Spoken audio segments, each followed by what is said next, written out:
Yeah, let's start in another 3 minutes. So just finalizing, just completing the 5 minutes. So let's start in just 3 minutes, and we are good to go.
All right. So warmly welcome you for the CentOS to RHEL Migration Strategies session. So I think let's get others join slowly for the session. So uh, again, warmly welcome you. Thanks for joining in for this session.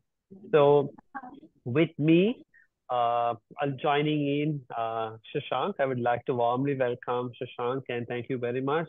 So Shashank is heading the RHEL business for APAC region, especially partnerships, growth, strategies, and all will be handled by Shashank for the RHEL side. And he's been a 12 plus years of experience of handling, in the industry and vast knowledge on the RHEL perspective. So, Shashank, warmly welcome you for the session. Hey, Randula, and hey, everyone. Thank you so much. Thrilled to be part of the Fireside Chat. Looking forward to it. Right. All right. All right. So, I think this one will do kind of in a different way because it'll be more on a conversation basis. And I would like to warmly invite all of you. If you have any questions, please put it on the chat. So, there's a Q&A session will be there towards the end of the session so we can see how we can plan it up. So, probably we're going to discuss key areas, why, what are the key things on the migration because Cento is going to end in next year, end of life. So Shashank will be there also to share the discussion. So it will be going on a more conversation basis. So then we can plan, will be kind of, there's no moderator for this, right? So it'll be kind of question and answer will go on. So I'll be opening up the discussion now for Shashank on the live fireside chat. So just to give a kind of an overview, Shashank, want to hear from you. So we have been listening about CentOS for a long time now, Yeah. right? Changes are happening. So can you break us down on, like, give the overview on what's happening here and what's the background for our audience to understand on the step? Over to you. Sure, Randula. And what I'm going to do is I'm going to use a couple of slides as an anchor for my conversation so that people can connect to that as well. Uh, so, just to begin, CentOS Linux is a freely available community-supported Linux distribution, which is derived from Red Hat Enterprise Linux sources that Red Hat publishes every 6 months and released in alignment with the Red Hat Enterprise Linux release cycle. It's a very popular Linux distribution, which is widely adopted by individuals, small companies, as well as the largest enterprise organizations across the globe. Actually, Meta was one of the companies which transformed completely from CentOS to RHEL a couple of years back. And they might be using all kinds of use cases that range from basic development activities to mission critical production environments as well. This massive adoption is mainly a result of CentOS Linux being a RHEL derivative that works and behaves in several aspects very similar to RHEL. which promoted the commonly held belief that CentOS Linux was a free version of RHEL and that it was Red Hat supported product, when in reality, CentOS Linux has never been Red Hat commercial offering, nor did we ever support it, right? So CentOS Linux wasn't bringing any benefit to RHEL innovation, not even a feedback loop. So the CentOS board decided to sunset it. The CentOS governing board announced that their focus would shift from CentOS Linux, which is a downstream of RHEL, to CentOS Stream, an upstream of RHEL. So moving their focus from what happens after RHEL is released to what happens before RHEL is released, right? The best way to understand CentOS Stream is to think about it as the base for the next version of RHEL. At any given time, CentOS Stream represents the work that Red Hat is doing towards the next minor version of RHEL. This makes our development process much more transparent and allows developers from partners and customers to see where RHEL is going in the next minor or major version. It enables them to collaborate with us and potentially affect change in the next minor release before it actually gets released to the public. As technology continues to evolve, we believe CentOS Stream represents the best way to further drive Linux innovation by giving the broader ecosystem community a closer connection to the development of RHEL. On December 8th, 2020, so what I've done is I've put in a timeline of what happened eventually. So first was the introduction of CentOS Stream. In December 2020, CentOS board announced to stop delivery of CentOS builds, which are binaries. As a consequence, no future CentOS Linux versions will be created. And CentOS Linux version 8 has went end of life in December 2020, which basically means it stopped receiving updates and new patches in December 2021. Receiving new features, patches, and CV updates creates potential security and compliance challenges, and will need and many customers will need to transition to an alternate Linux distribution. CentOS Linux 7, the only version that is still available where most of the CentOS Linux 7 install base runs on, will be end of life in June 30th, 2024. This implies that organizations running system based on this version will stop receiving new features, patches, CV updates, and again, they would need to shift to an alternate distribution system. In the recent announcement in June 2023, we stopped delivering source code, which are called SRPMS, of CentOS Linux 8 and 9. We didn't change anything into or onto RHEL itself. RHEL's source code sits behind our portal since 2014. This delivery of RHEL source code into CentOS Linux sources into the public repository that is changing, right? So despite the recent propaganda, RHEL is still an open source operating system. In fact, Red Hat has doubled down on its commitment to CentOS Stream by ensuring all bugs and features are well documented in the source of CentOS Stream in their GitLab project. And then again, the only exception is that work is done in private to avoid zero-day exploits of new vulnerabilities until a fix is found and then submitted upstream. So nothing has changed for RHEL as such. With the introduction of CentOS Stream, customers can now actually be helping us in the innovation for the next RHEL version. I hope I gave you a full view of what happened in the CentOS side and what the future looks like for the community. All right. So that's great. Thanks for sharing on that. I think that's the key background we want to know because there's always CentOS, there's always a part, but to understand what's behind it is one of the objectives also on this session, right? Yeah. So that's Yeah. great. So knowing these, I know some of the workloads are already running in CentOS, and there are, there's a lot of things are happening on an organization with the current economic changes, as Yeah. well as innovation and AI, all things coming up. So CentOS migration sometimes seems to be a bit of a, deprioritized mode on most of the organizations we talk to. Yeah. So we'll be able to share what are the risks of this if they don't migrate, or if the company will not consider on migrating, or, fast track on this part, because I think it's the right time now to do. So we'd like to hear from you what kind of risk that might face on this situation, Shashank. So Randula, that's a great question, I would say. There are not migrating from CentOS Linux to an alternate Linux distribution system poses several risks to the users. What I've done is I've put them into five different categories. All right. The first one being security vulnerabilities. As CentOS Linux 7 reaches its end of life, security updates and patches ceases, leaving systems exposed to potential vulnerabilities and cyber threats. Right. So I think in today's environment, everybody realizes how important security is for them. Secondly, compliance issues. So organizations may face compliance challenges, especially in regulated industries, as they need to adhere to security and compliance standards. So staying on an unsupported platform could lead to violations, right? Be it on development environment, testing, or be it on the production environment, right? So I think always being on the compliance side is really important. Uh, a couple of other ones which I feel are also important, something like software compatibility, because newer software applications and technology may not be compatible with the outdated CentOS versions. So it limits the users in adopting the latest tools and services which are available, right? Uh, of course, with not migrating, they also have higher chances of increasing their technical debts, because staying on an unsupported platform can accumulate technical debt over time, making future migrations more complex and resource intensive.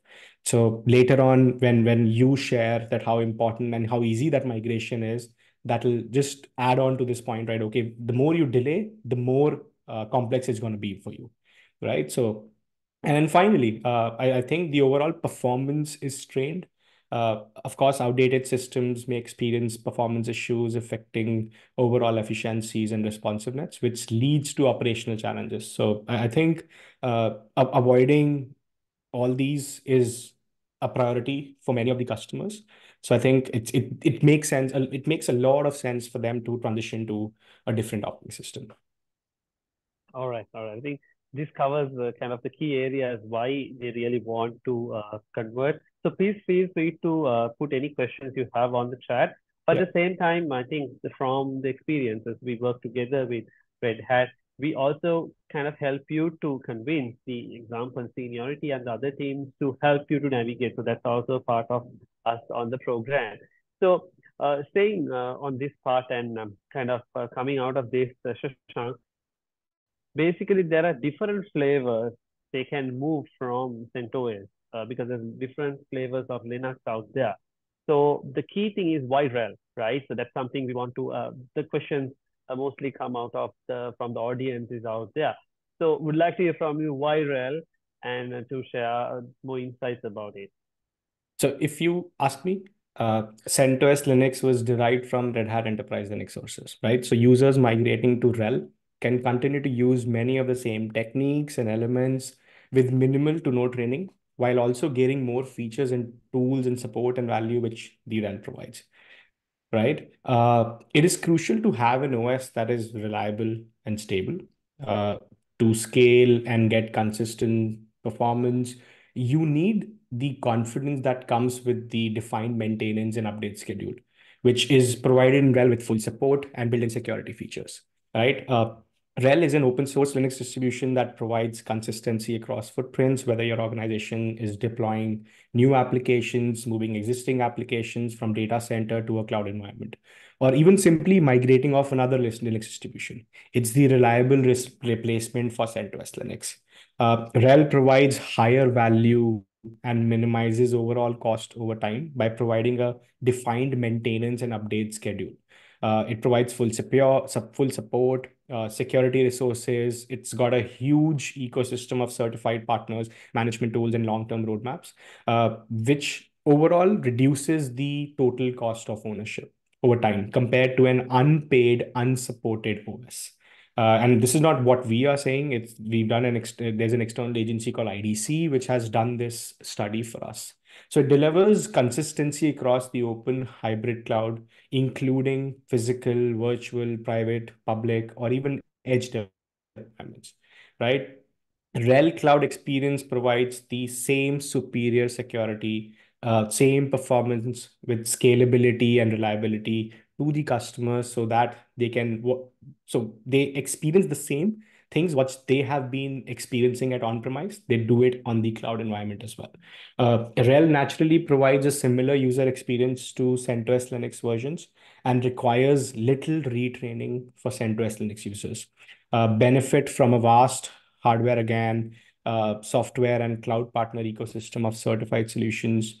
RHEL is the only Linux which is supported by Red Hat's 24/7 global support team. RHEL helps to streamline compliance standards for organizations with a highly regulated environments. In fact, in 2022, Red Hat announced a new common criteria certification for RHEL 8.2, which further strengthens RHEL as a platform of a choice for users with critical workloads in classified and sensitive deployments. So we've been working with a lot of governments across APAC, EMEA, and of course North America, where we've identified what is required by those governments who deploy so many classified workloads on-premise as well as on the cloud, right? And finally, it is certified for use and compatibility with hundreds of cloud providers, including AWS, Microsoft Azure, Google Cloud, and any other small hyperscalers which you might have in your region. This large ecosystem of certified solution allows us to customize the hybrid cloud environment for the customer. And then we've done some great partnerships with SQL and SAP, which are one of the most important workloads which customers are running in their environment. Right. And finally, I just want to highlight a couple of uh, features which the value of subscription brings in. So moving to RHEL also gives you direct access to latest enterprise Linux innovation, which is certified for the use with the rest of the Red Hat portfolio of software automation and management technologies. This provides you with cross-product integration, certification with a large ecosystem of partners, and a choice of architectures and versions which improve interoperability across hybrid and multi-cloud environments. Uh, Intense testing and hardening and a controlled trusted supply chain allows you to foster innovation without compromising reliability. Red Hat also partners with leading hardware again, and then all these vendors who are there, and we've identified more than 5,000 hardware vendors, ISVs, which make our ecosystem the way it is right now. In fact, you can likely continue to use the third-party products and tools you already have with RHEL as well, right? So I think it makes a lot of sense for customers to transition to RHEL, and then I would say that's the easiest migration they can ever imagine for themselves and for their environment. So yeah, over to you, Mandula. Right, yeah, that's great. I think you gave the overview about the subscription side and all, what's the benefit they get, and even critical workloads or non-critical workloads, both you need to kind of consider running well if something out there is important. So, right, saying that, I think, Shashank, just to kind of summarize on key areas, I think we talked about why, basically background about the CentOS, what's happening out there, and then why RHEL, and especially the risk, because that's something, a lot of people might not, consider and target. Right. So given that, I think I'll be handing over the fireside chat stage to Shashank, so we can discuss further for the next steps for on the Zenith mobile side. Over to you, Cool. Shashank. Yeah. So now that, as you said, we know the background of CentOS Linux and what has happened in the open source community and why RHEL, right? Uh, Now I want to switch the gears and then probably ask you a couple of questions around like if you could begin with sharing the background about Senate Mobile and how you fit into this CentOS Linux migration offering. All right. So thank you, Shashank, for that. So basically, Zenith Mobile, just to give a very glance, quick experience and the background about Zenith Mobile.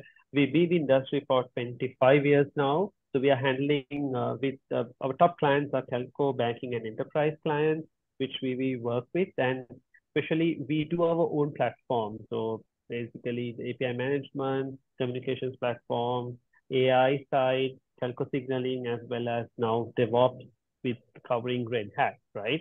So that's kind of the overview. So the special thing about why we play a key role here and helping the clients and the the community to build this up is all the platforms we work is running on top of Linux, right? So the team in Zenith Mobile handling Linux for almost 20 years right now. So it's starting from the Linux security, the hardening, implementation, and all together with Red Hat is the key thing. So starting from Red Hat, we are working also OpenShift, OpenStack, and automation side of Ansible perspective. So bringing that expertise on deploying the platforms as well as handling Linux expertise. That's where we would like to kind of help here, especially even migrating our own platforms from CentOS to RHEL with the expertise. Yeah. Great, great. So I think if I look at it, Red Hat and Zen Mobile have been in the Linux space for more than 20 years, and we share a common goal across the open source community, right? And I also listen that you work across the verticals. So I think you are like one of the best, I would say, uh, partners who could help, right? But before we get into more details of migration, why RHEL was chosen as the recommended migration solutions by your team? All right. So that's a fantastic question because that's the same thing also ask comes from the client as well, right? So the key thing why RHEL we have selected why RHEL is because there are other flavors as I mentioned earlier for Linux. But while we do the migration, we have seen experiences and there are clients already being on different Linux flavors out there. What we see is smooth. Number one key reason for that is CentOS and RHEL. It's like more on a same family, right? It's very easy the migration. The key thing is the components to migrate from CentOS to Linux, CentOS to RHEL. And at the same time, the support that is get also from the RHEL on the migration side, because we are talking about minimizing the effort and the cost and maximizing the ROI, right? So here the key thing is to reduce the time of the migration issues and all. The third part is the stability, the security, and overall enterprise grade platform. So those are the key things that differentiate that from the other existing Linux platforms for Red Hat. So very, very rightly said, right, Randula, and just want to highlight one more thing that many people believe that having a free OS might help you in a shorter run, but as I said, we've done external studies with IDC where it's been shown that in a long run, with the resources they require for support, for training, and all that, you are actually spending more money with the unpaid Linux, and it makes a lot of sense for them to transition to RHEL. Now that we know that RHEL is the choice of the OS, right? What are the challenges have you observed clients facing, and what valuable lessons have you learned from these experiences? And I'm specifically talking about the migration because the this announcement was made in 2020, and there's a lot of customers who had already started transitioning or migrating from CentOS Linux to RHEL, right? Could you just throw a little light on that?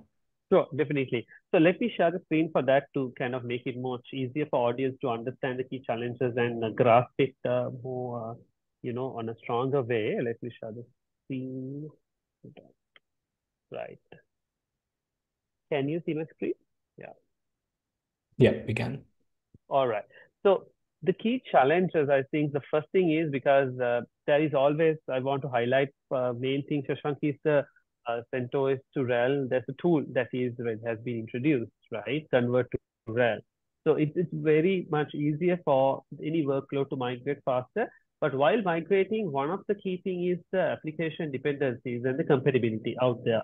How do we resolve that? How do we plan that? So for this example, there are third-party applications, especially out there, that needed help to migrate.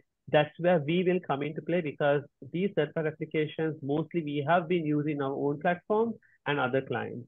So without, juggling around and, struggling while you're doing the migration by your own, we can help you to resolve these dependencies, which we have helped on different sectors from banking to insurance to telco and enterprise sectors to do that. So there are a wide list of applications for that. And then the other thing is mapping the packages. Example, PCS cluster and others. How do we map it and, resolve the unsupported components? That's the other challenge out there that we have seen how we, when we go through the session. Other one is the time taking component part is the troubleshooting, issue fixes, and test verification, right? So this is a vital part out there to take a lot of time. Different priorities are there to do this, but with the team's help, that we can help to troubleshoot, make it much more faster for you to help it out. Then the most critical component come into play is security, the patching and hardening, because after you migrate from CentOS to RHEL, key thing is the security, the hardening, verification, compliances. How do you do? It's a new set of areas are coming out of that. So those are the four challenges out there that is being around. And just to go much in deeper on the understanding, so key components on these that we have helped these examples, these are the key three things like KVM, Docker, or PCS clustering. Those are more direct, conversions that can be done from CentOS to RHEL. But there are other third-party components, like example, third-party application drivers. There can be open source Ceph, which we have seen recently, Grafana, Prometheus. So they don't have much of a support out there to move it. So we have done a different ways, especially on the containerization point of view, to run it is something we have helped on these areas to do. So we have helped on these third-party applications that are being blocked by the corporates to do, as well as like additional repos like REMI and other components which are not compatible are blocking these conversions, Shashank, right? So this is where we would like to come and play here, backing up and all the on the part of it to help on the conversion. So these are kind of key lessons learned and components that you've seen so far. Great, Randula. I think, of course, there are challenges definitely with the migrations, but with your experience you've had for more than 20 years, it really makes it a streamlined process for your customers with the best practices you've had, right? But what else? How do you differentiate yourself with the other companies which are there who help in the migration process? All right, that's a great question also for the differentiation perspective. So the key differentiation, as I mentioned earlier as well, is the hands-on experience and the complex migration we have done. So example, Red Hat native tools are there that we need to help. So the key part is the faster migration point of view from where you are. Then you can spend more time on the more innovative tasks out there and help that we will help you to migrate.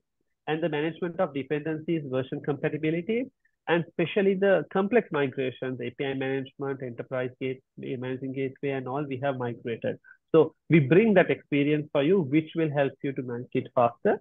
Then we have the automation come into play here of the migration part on the fast tracking side of it, because we have pre-developed playbooks out there that can help to reduce time further and fast track on the migration. So you don't have to spend time on writing the playbook, spending time on the automation side of it to faster migrate. The third part is the security. Examples here is hardening, and we have the Linux security team especially out there to help you and handhold. So these are the key three items I would like to share, Shashank, with the audience that will how we differentiate and help on this. Awesome. Thanks, Randula. So right. now that we know that you are again going back to you've worked with so many companies, do you want to get into details of what's your approach for the migration and how does Senate Mobile approach for this migration, right? Just elaborate on that. Yeah. All right, sure. So from the learnings we have created a migration framework out there, how we approach and how we can faster navigate to the steps on the migration. So first thing is we do a infrastructure audit. So we have a audit tool, HMS audit tool here from developed in Senate Mobile that takes very fast approach to get to know the infrastructure first. Because a lot of the time people want to migrate, but they don't know exactly what's out there that is being in the company as it is, because some of them are outdated, some people is not there, and that blocks itself the time of the migration. So this is an automated tool. We will do the audit first. We get all the findings. Then what we do is basically we will analyze and review. So there's also convert to RHEL and that can run analysis reports out there, right? So that's also we will take into the play on this and the audit report. So we will do the outcome of the audit report, analyze of it. We check the application compatibility is what to be done. And we also do the testing and help you because we have our own lab environment to test. So we will do the testing and identify the libraries that you want to migrate on that. Then third is we will build a migration strategy, which will have a plan, example, the MOP, the MOP and all are there that has been there for that, and determination of the migration approach and tools and the migration plan. Then what we do is we do the perform migration. So before we do, we'll do the approach with the setting up the test environment for that, right? Perform actual migration activity per the migration plan, right? And utilize the automation to resolve issues. So there are some remediations that we have seen already that we can do to remediate and post migration verification. Then finally, what we do is the post migration. So we do the scanning, we do the ensure the compliance and all. So this is the key approach. We would call it as a migration framework that we're going to use for the migration.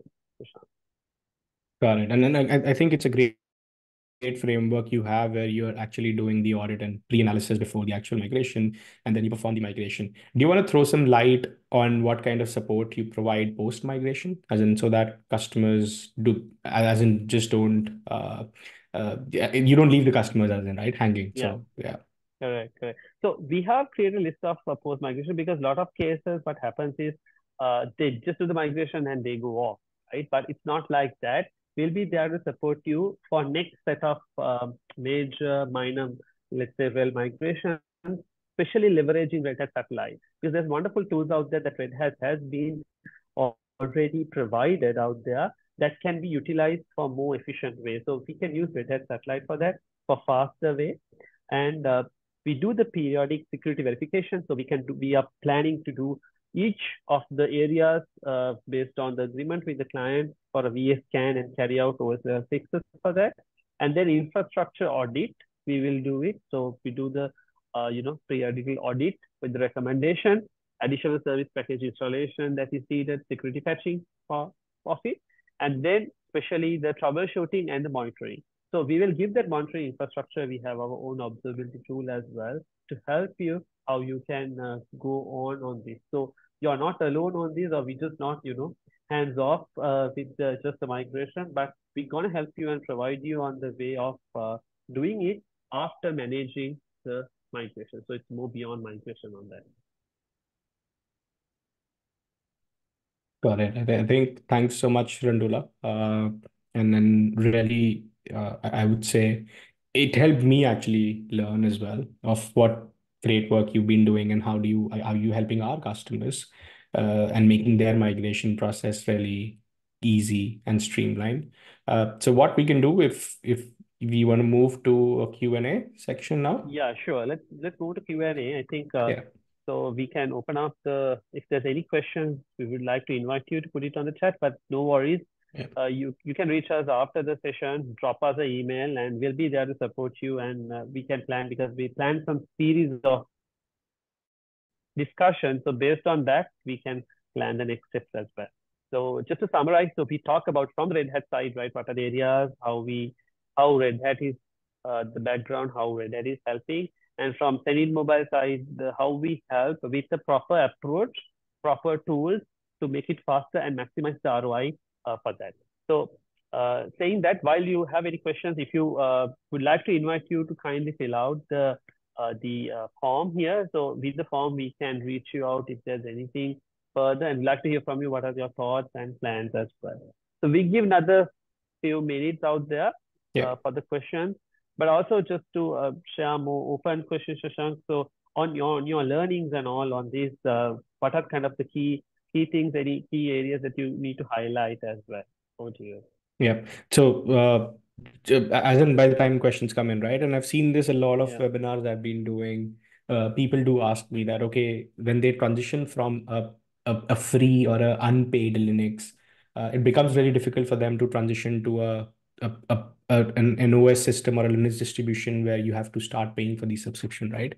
And then a couple of things customers and everyone need to realize is that, of course, there is some commercial aspect on shorter run, but on longer run, you definitely do save a lot of money.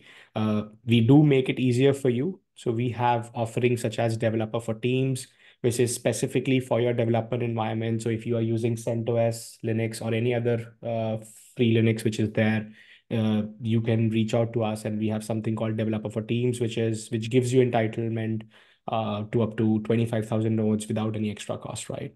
And it's a self-support queue, and then we do provide support for this also. But again, we do have specific offerings which are really which are highly discounted if you want to transition from CentOS Linux or Alma Linux or Oracle Linux. If you want to transition from those unpaid Linux to a paid Linux, I think it's a great opportunity for you, because we're making the barriers for you as low as you could, right? Because you have to realize that in the end, you are benefiting a lot from the value of subscription, which I talked about, which includes uh, fee, uh, soft inbuilt capabilities like insights, which helps you to do predictive analysis and actually run on certain ramifications as well, right?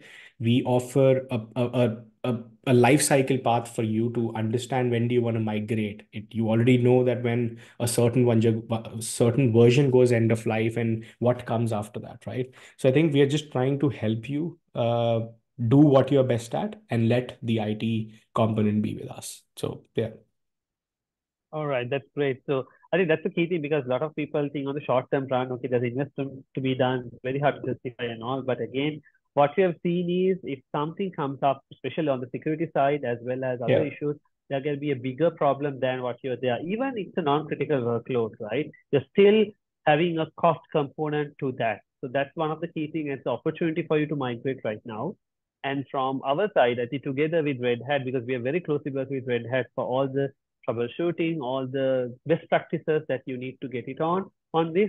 So we are there to help you and short at the time, which is the maximizing the ROI, reduce the cost of migration, issues, resolutions, and all. We will help you on those, as I mentioned, with the team. So with that, I think we can help you to fast track, and especially designing the architecture, planning on that, and post migration support is there.